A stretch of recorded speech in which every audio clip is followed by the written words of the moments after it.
paartiin keenya waan keenya inni guddaan tokkummaa keenyadha. Fuulduras qormaata hedduu qabna. Fuuldura keenya qormaata hedduu jira, tabba hedduu jira.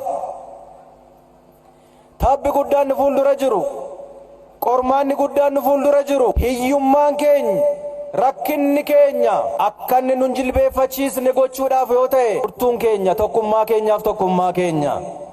Jaarmiyaan siyaasaa Oromoo meeqas yoo taane rakkoon saba keenyaa jaarmiyaa hedduu qabaachuu otoo hin ta'in tokkos haa ta'u lama waan guddaaf waan hedduu hojjechuufidha. Yeroo kamiyyuu caalaa yeroon ammaa kun tokkummaa saba keenyaa qofa otoo hin ta'in tokkummaa jaarmiyaa siyaasaa Oromoo yerootti barbaadu irra geenyee jirra, qaqqabnee jirra.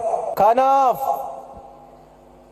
masaanummaa keessaa baanee wal diineffachuu dhiifnee, wal gaarreeffachuu dhiifnee yeroo kamiyyuu caalaa jaallannes jibbines waa'ee dantaa Oromoo irratti, waa'ee faayidaa Oromoo irratti teenyee waliin haasa'uun, mari'achuun, gar tokkotti dhufuun, faayidaa dhuunfaa keenyaa cinaatti gannee dantaa Oromoof jecha tokkoomuun barbaachisaa qofa otoo hin ta'in har'a nuuf dirqamadha.